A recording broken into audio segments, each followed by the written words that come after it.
thank you for again pausing your main quest and joining us here at Side Quest. I am your host, Ken, and with me, of course, the Peter Parker to my Miles Morales, Jake.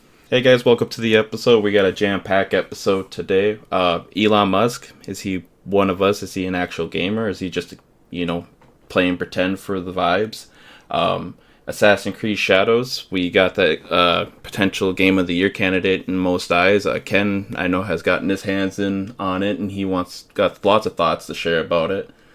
And last but not least, we have the Harry Potter game DLC. We have the future of that and the possible sequel to come out. Stay tuned, and we got a lot to share.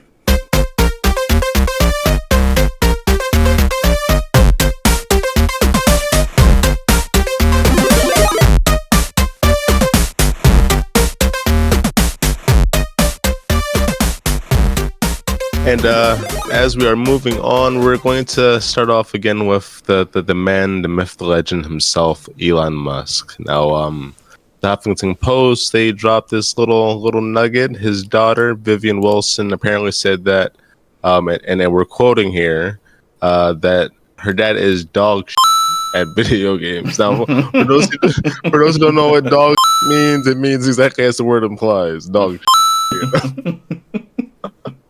Jake, what are your thoughts on Elon Musk being a gamer and or not being a gamer? I know I have my own personal thoughts, so to speak, but what's your take here? To give a little more context, it says here on Friday she appeared on a stream with some other influencers, and she said that her and her twin brother had to carry him through online ranks and competitive games of Overwatch when she was 12.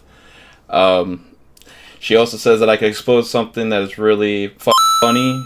We tried to consistently get us to play rank with him, and I'm 90% sure because we would carry him. She said that he's awful at the game and that he's quote-unquote cringe. Well, that's coming from her, I guess from a reliable source. Yeah, somebody a little... I don't know what exactly it's his daughter, but I don't know exactly the...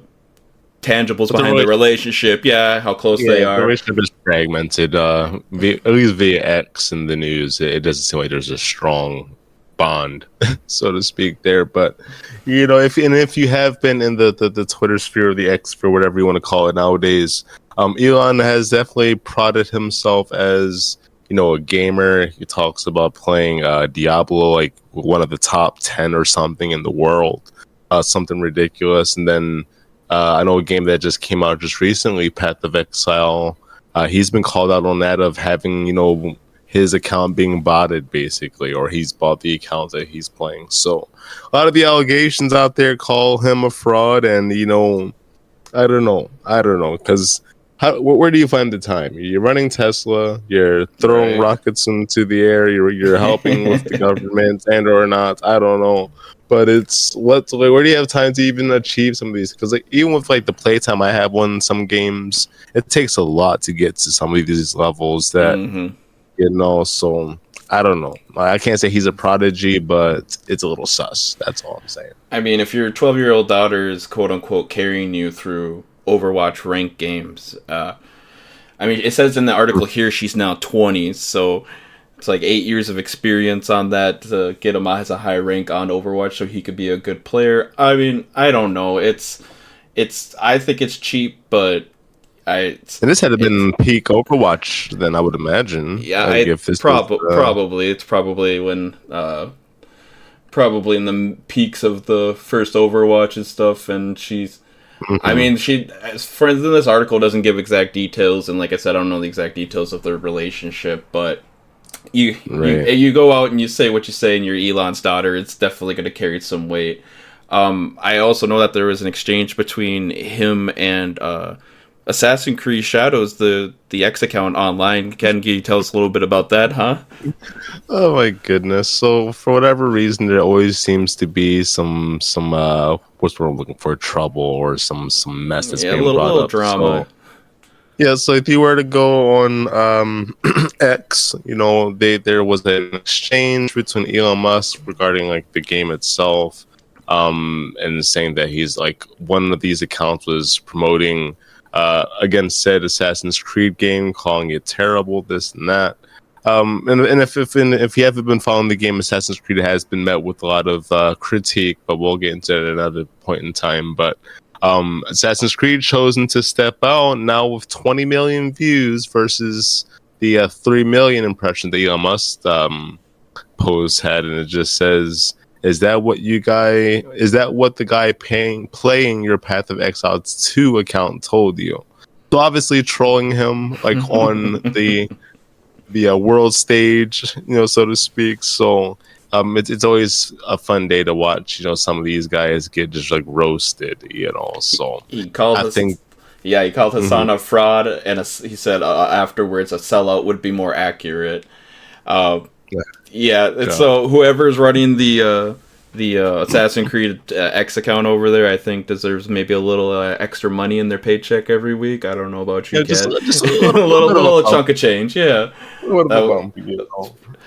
Golly. So we'll see where things head. It'd be nice to I don't know, get back to just, I guess you could say, fair discourse in gaming, but we're not here to make any type of sways one way or the other, but it's nice to see Elon Musk having a good day. That's all. With news like this that came out consistently back to back against him, it was hard not to bring it up and talk about it.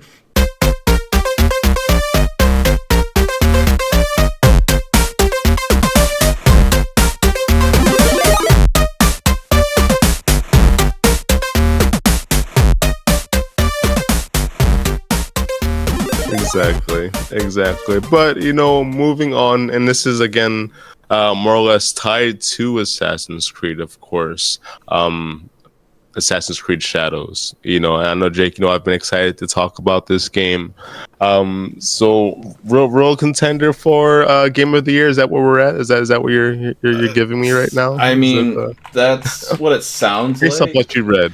I mean, well, based on what I read and all of the quote, like the reviews and everything that people have been putting up on the game, like we got here we go. Got 82 out of 100 on Metacritic. Steam's got it at like a 9 out of 10. Like, and for everything else, other blog sites and everything has been rating it pretty high. Where Ken's happy, and I know I'm happy that he also did get his hands on Assassin's Creed Shadows and was able to play it. Ken, please just take it away. Tell us your thoughts. Take it away. You want me to talk for a while? Yeah, go for it. So I will preface and say that I am playing it on the PlayStation 5 Pro. And I just want to say that does make a difference in terms of, for those who pay attention to Digital Foundry or just who are pixel counters of sorts, this is probably the best way to play the game. And it's been phenomenal. I'm a huge fan of Assassin's Creed as a series. Some games have obviously shined more than others. Not that we're like, years into like, Assassin's Creed's history, so to speak. But I've been enjoying it. I've absolutely been enjoying it. It has, the Odyssey vibes in terms of being able to have, I guess you could say two different like protagonist of sorts, so you can play as like a guy or a girl in Odyssey, but in this one you can play as Naoe and Yasuke, but like almost at the same time, so kind of like Grand Theft Auto, where you can like switch to a different character and then you're like them walking through play the like different whatever protagonists. Exactly, but it's not as instant, so that's the only thing that was kind of a bummer. Like, it's not like you're sitting on a tree branch and you switch to somebody else and now you're kind of doing what they were doing in the moment. So that's like my only critique. Other games have done it better in that instance, Right. But some of it I think is just more so a story-wise geared. You have to maintain the flow of what's going on. But I will say that this is probably the most beautiful Assassin's Creed game that I've seen, like just like visually wise, I know like when you saw me earlier and stuff, and we talked about it, and you were just telling me, it was the first thing that you said was how gorgeous the game was and how amazing everything had looked, and that it was just really visually stunning. No, absolutely, and sometimes it's one of those moments where like there's some games I buy because I don't want to use the photo mode in the game. Right. Like gameplay wise, like I want to take pictures inside this world, and like the character models, the weather, this and that. They really put some work into this game. So I've been having a good time with it so far. I think I have about 36 some hours or so in so far. So we'll see as the story goes on, because as I've only played 36 hours or so, even still, I've barely scratched the surface. So for those who are looking to play Assassin's Creed, at least the newer ones, expect to be there a while. Expect to be there a while. Let's talk about the combat in the game. I know that we were talking about it, and you said that there was the dismemberment, and you had also told me beforehand that you felt like in Assassin's Creed Valhalla that the combat was maybe a little bit clunkier than you like and stuff. How smooth is it in this game?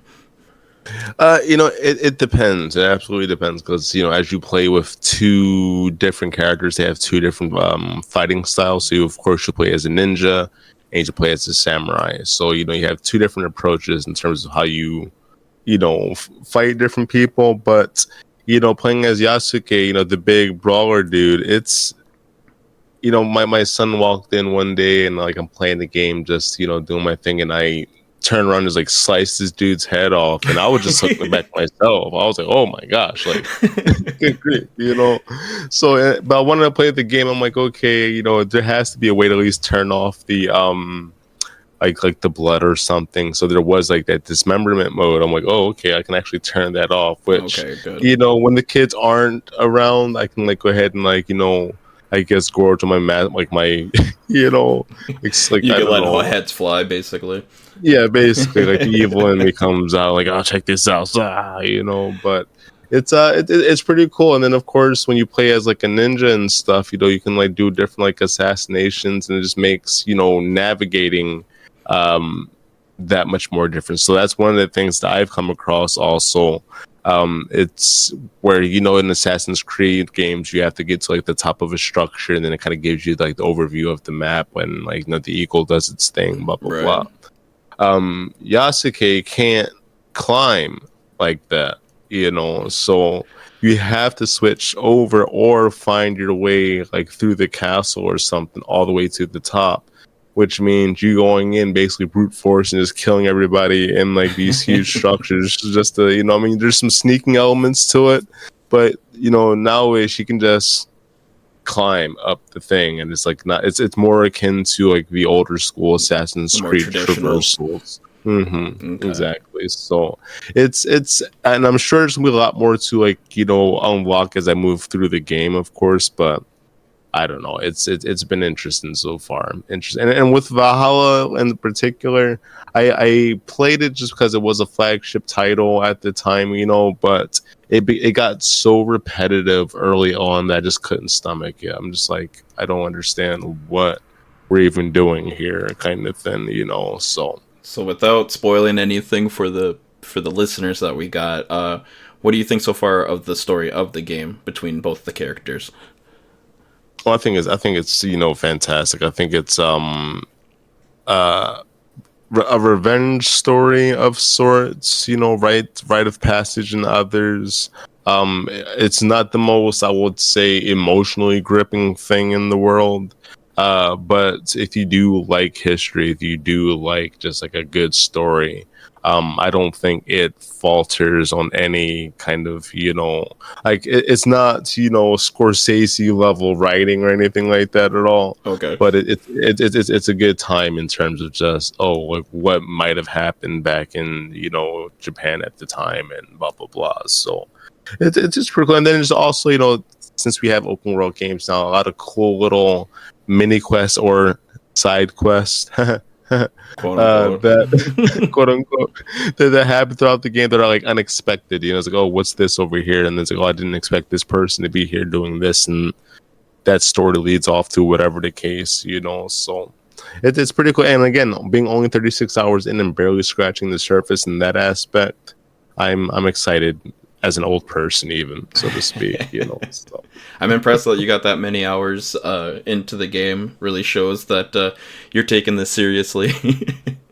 Well, and some of it, like, I would probably say, like, is like some idling to some degree, but most of it has definitely been playing. Sometimes it's like, I'm gonna put the game on, and it's, I gotta do some dishes real quick or something. So I don't want to say it's been constant, like, in all fairness, but I would say even out of all of that, 30 hours consistently playing for sure. You definitely sunk your teeth into it so far. Absolutely. Oh, almost spilled my glass of water. Woof, that was scary.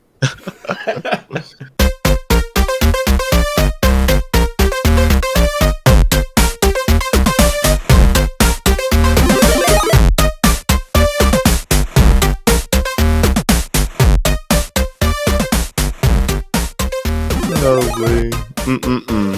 Okay, but our last topic of the day. This is kind of a big one, especially for a lot of you Harry Potter fans out there. And I'm a late convert myself, but Hogwarts Legacy. The studio has reportedly shelved the upcoming DLC.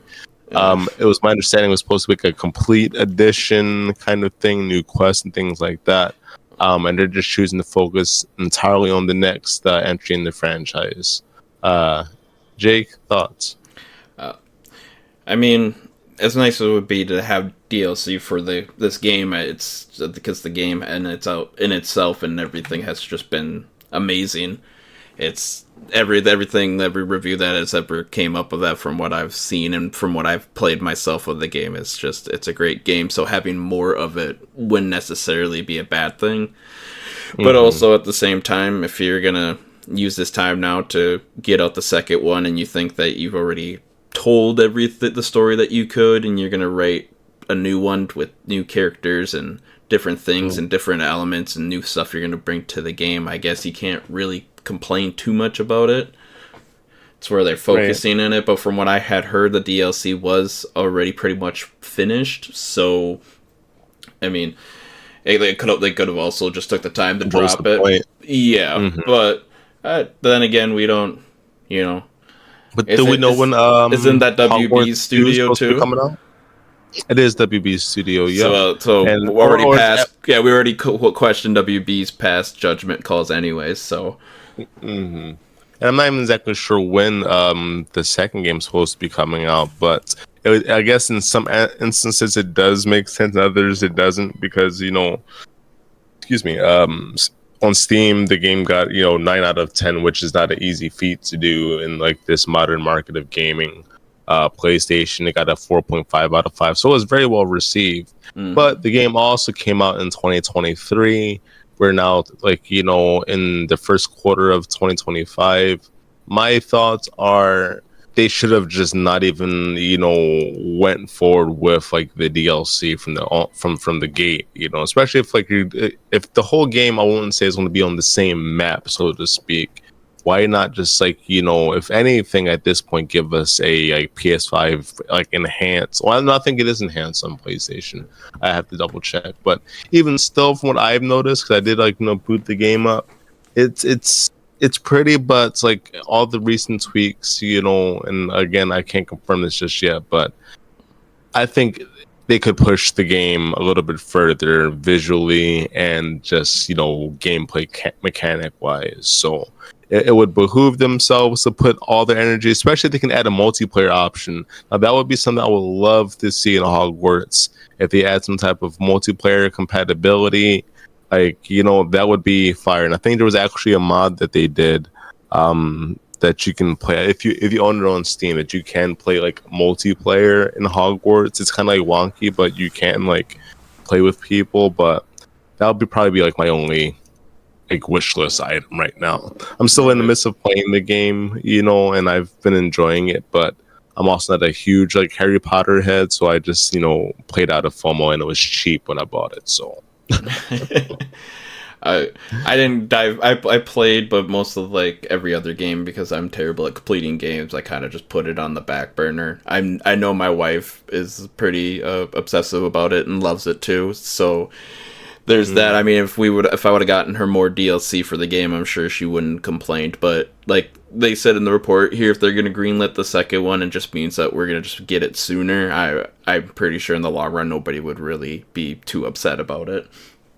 No, but you know what? I could almost bet if this is the case, which in some instances I hope it's just not like a coat of paint, because if they do for whatever reason release it this holiday season, that'd be kind of cheesy. Right. It would be kind of cheesy just because then it would be like, okay, you're going to charge full price for like the DLC product. You know what I'm saying? That we already, let's not push it that much more. That means you didn't really do anything. You're just rehashing the resources. And in that instance, if that's the case, the game's going to flop. I mean, it's going to flop to some measure. It won't be the first one numbers at all.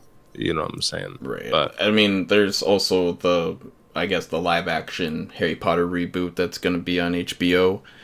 So I think that some people were kind of hoping that maybe that was going to go and tie with the series as well, kind of bring Harry Potter a little more back to the forefront, I guess, of pop culture. But I guess we'll see. Like I said, WB's been making questionable decisions the last few times we've talked about them, and I guess this is just one of those ones that we could just chalk it up to that as well.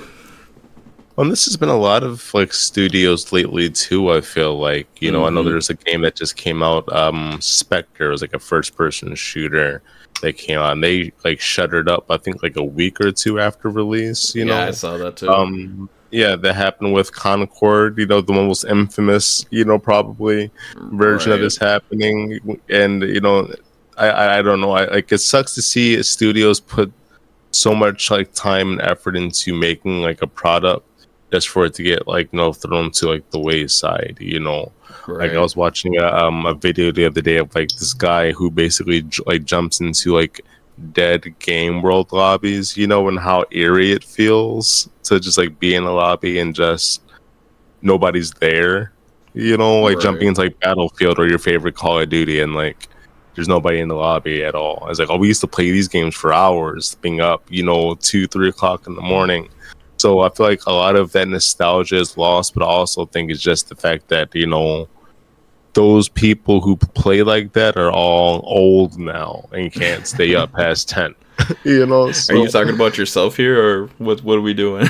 I just wish it was like the old days, when I didn't have responsibility, or at least as much, like and I try sometimes, but then always end up regretting it. Like in the morning, I'm just like, golly, like my back hurts or something, and I'm just like, just not the same. And I felt like when we were younger, it was indestructible. You would wake up, crack open a Mountain Dew, life is good. Let's get it going, and now it's like I need to take my vitamins. Got to make sure I had a couple cups of coffee. I got to do my morning yoga. Stretch the body out or something. Exactly. Like light some incense. Make sure to get my aura right. I got to do my shoulder exercises before I go to work. I don't want it to tighten up. Listen to my self-help podcast just to make sure I'm in the right mental state for the day. You will not hurt anyone. You're a nice person. You're a nice person. Yeah. Well, I mean, I guess we'll find out whether or not, I guess how soon, per se, we're going to get the second one. I doubt it comes out anytime in the next couple of years. If they were smart, they would, but who knows to say how long they've been working on it beforehand. I mean, all hands on deck for the DLC. Maybe all hands get switched over to number 2 instead. I guess, I don't know. I don't run their company. Right. We'll see. We will see.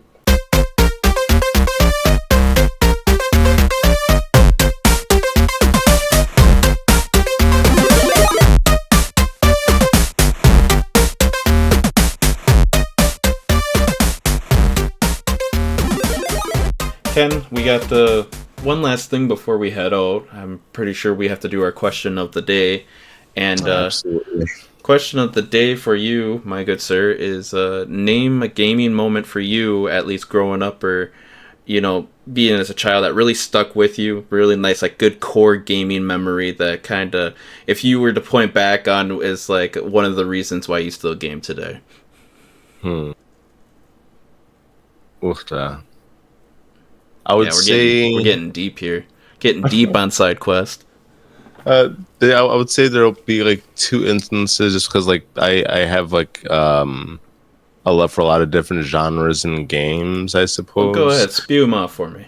Yeah. So first would be when I first completed Metal Gear Solid on PlayStation.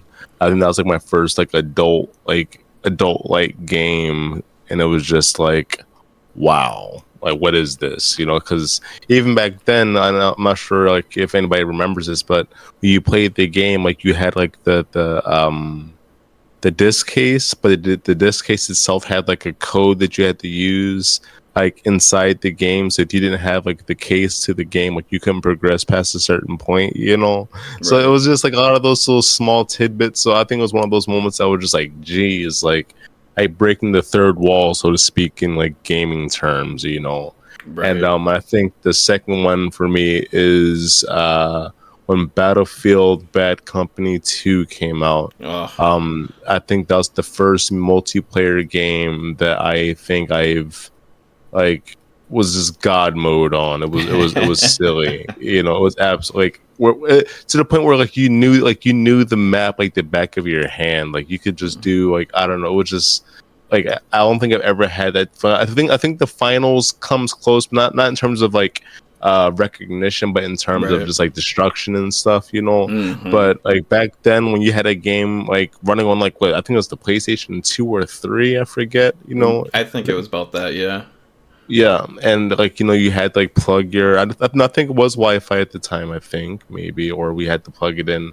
But even still, it was just like wild in terms of just like those microphone moments. You know, yelling to the mic, blah blah blah. You know, just the chaos of game. Like we just talked about it a little bit earlier, but I think those were those things that make me like enjoy gaming. Like people don't understand how much a game can like impact you from like a Metal Gear Solid like aspect, and or just the intensity of how games can be from like a Battlefield aspect. So competition and story wise, that's just me and the evolution, I guess, of it all. Blah blah blah. But for yourself, Jay, what is your nostalgia? What's your answer to the question there? Just it's like the basic things. I my younger brother and I would go to Top 10, which was like a movie and video game rental store every like Friday, and we'd rent a Friday or Saturday, and we'd rent a game, and we both had our own systems, so he would rent something different than I would, and we would eventually we would like swap games and stuff like that. But it was just the little things like that, being able to like play a game, let him play a game, and then just kind of like talk about it, or he would just come and like we'd watch each other play the game, and just to bond and stuff like that. Another one, a little more, I wouldn't say recent, but it was kind of more of a recent one compared to this one. Was we actually got my mom? Shout out to my mom. We got her to play. I think it was Halo 2 or it was Halo 1, and Halo in general. Halo in general. My mom, not the biggest gaming person. Recently, when we were just up there and seeing her for her birthday, we got her to play Mario Kart and Mario Party. But like outside of that, she doesn't really game. So the idea of having two analog sticks, one for moving and one for looking, was just a mind-blowing concept to her, because to us it's like second nature when you play games nowadays. So watching her kind of like look down into the ground and like walk forward, and then we're like, "Mom, you have to use the other stick to look up." And then she goes, "Now what?" We're like, "Pull the back trigger." And it was one of those things where she tipped the controller, found the back trigger, and yeah, she's like, "Oh." Couldn't believe it that she actually killed one of those. It was just a grunt, but we got so excited for her, just cheered her on. We're like, "Yeah, Mom, go!" And then she died by the next time she got to the next one. But she got her kill. So, but that's all that matters. That's all that matters. Exactly. Secure the kill. Exactly. But yeah, like I said, we played Mario Kart with her recently and stuff like that, and she got like third behind Aaron and I in some races. So. Yeah, it's like it shows that you could teach the older generation still how to game, right? I mean, that's gonna be us, you and I, in like probably the next like 20-30 years, like. And it's all just practice, right? That's because like I've watched my wife, play Fortnite, and it was like at the very beginning where it was just like, oh, just learning the controls and stuff. But then, like, a couple of sessions later, they're getting it. Yeah, kind of it thing, clicks. and this Something it clicks, clicks. starts to make sense, Yeah. So I absolutely get the uncomfortableness sometimes, but that's what it's all about. Everybody has their own, what's what I'm looking for, experience. Right. You know what I'm saying? Just Not all of overall. us are, pro gamers like Ken is over here. Where some of us are a little lackluster, easy. and some of us are a little lackluster in shooters. I mean, I still get higher scores than he does all the time, but we're not going to talk about that. We don't have time. Until next time. I'm not done yet. No way. But without further ado, speaking of which, I can only imagine that we would like to get some beautiful gaming done on this glorious Sunday. So as always, everyone, don't forget to like and subscribe. SideQuest podcast, where we're working on getting a weekly regimen out there, so stay tuned. And again, stay tuned to Gigazone Gaming, where we make our first appearance there. I'll be sharing all the action live from Bemidji. So excited. So excited. So thank you guys. Thank you again for stopping by SideQuest. Jake, you want to say goodbye? I'll say bye to the folks. Later, guys. Peace.